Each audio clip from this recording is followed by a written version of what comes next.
संसद में चली प्रबल हट्टगोल गोटे पटे केंद्र गृहमंत्री अमित शाह कहते 24 घंटार समय अच्छी विरोधी आलोचना को आसतु एवं प्रसंग विषय आलोचना करूँ अंपटे विरोधी कहते केवल आमको गोटे उत्तर दरकार तेबे 20 दिन विरोध एवं 24 घंटार आह्वान यार भितर संसद केमी चलो आम सहित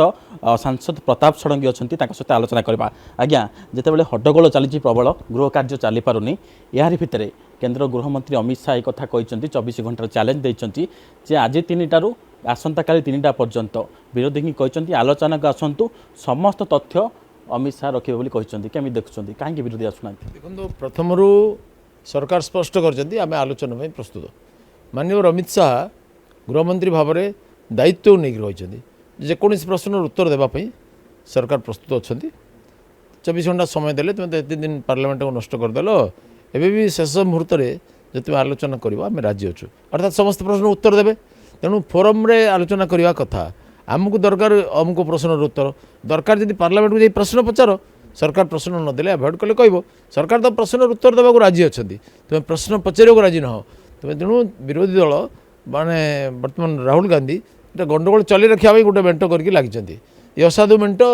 बेसी दिन तिष्ठि पारनी यहाँ संसदीय आचरण नुहे संसदीय मर्यादार उल्लंघन करुँचे देशवासी सहित ये गोटे धोखा ये गोटे विश्वासघातकता कारण देशवासी चाहती पार्लियामेंट विभिन्न विषय पर गंभीर फलप्रद आलोचना हो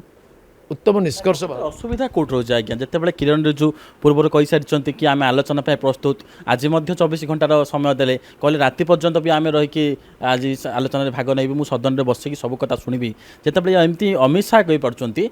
विरोधी असुविधा कौट रहा कहीं सी आसुना आलोचना कहीं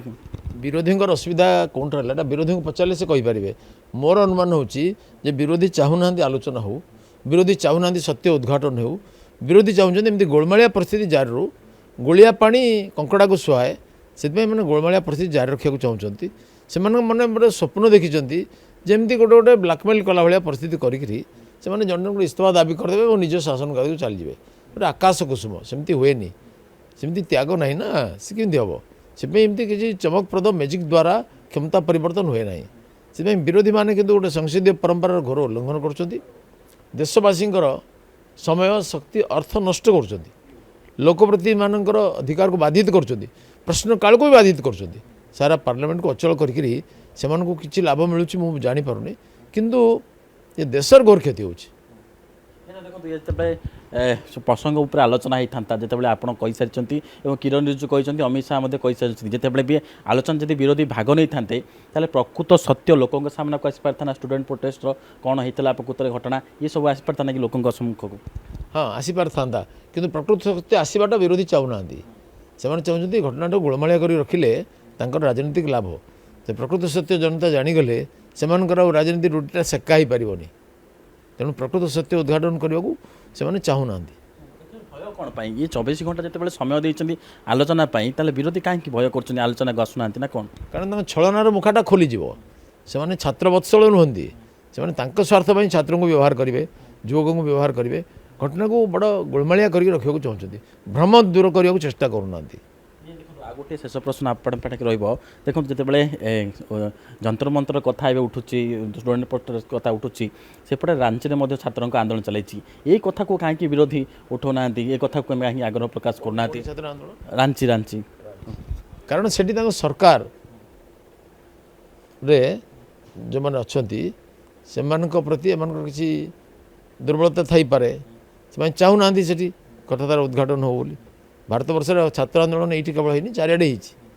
हो सब जगह तो सरकार को इस्तीफा देवा बाध्य करना तेणु से निज निज स्वार्थ दृष्टि विभिन्न स्थान चिंता करें से भाई यहपरी भाव में बोधे सरकार समस्त कथार इस्तीफा देदेवे ये भ्रम स्वप्न से मशगुल अच्छा आलोचना है जो अमित शाह कहते आलोचना है संसद कार्य ठीक भाव चल पार एवं जो गतिविधि चलती से कौन सकारात्मक आशा करनी जदि दैवी चमत्कार हुए से मैंने बर्तमान चालटा धरा पड़ जादी आलोचना से करेंगे और सरकार उत्तर देवे ताले जनसाधारण प्रकृत कथा जानीपारे से हे तो से जनतार चापरे अलाउ करपारती किंतु बर्तमान से आलोचना करने को तो राजी हे मत लगुनि ନିହାତି ପ୍ରତିକ୍ରିୟା ଶୁଣୁଥିଲି ଆମ ସହିତ ବାଲେଶ୍ୱର ସାଂସଦ ପ୍ରତାପ ଷଡ଼ଙ୍ଗୀ ଥିଲେ। ସେ କହିବାର କଥା ହେଲା ଯେ ବିରୋଧୀ ଚାହୁଁନାହାନ୍ତି ଆଲୋଚନାରେ ଭାଗ ନେବା ପାଇଁ, କାହିଁକିନା ଅମିତ ଶାହା ଯେତେବେଳେ କହିସାରିଛନ୍ତି 24 ଘଣ୍ଟାର ଚ୍ୟାଲେଞ୍ଜ ଦେଇଛନ୍ତି ଯେ 24 ଘଣ୍ଟା ଆଜି ଦିନ 3ଟା ଠାରୁ ଆସନ୍ତାକାଲି 3ଟା ପର୍ଯ୍ୟନ୍ତ ଯେତେବେଳେ କହୁଛନ୍ତି କି ମୁଁ ସଦନରେ ବସି ସମସ୍ତ କଥା ଶୁଣିବି ଏବଂ ସମସ୍ତ ପ୍ରଶ୍ନର ଉତ୍ତର ଦେବି, ତେବେ କେଉଁଠି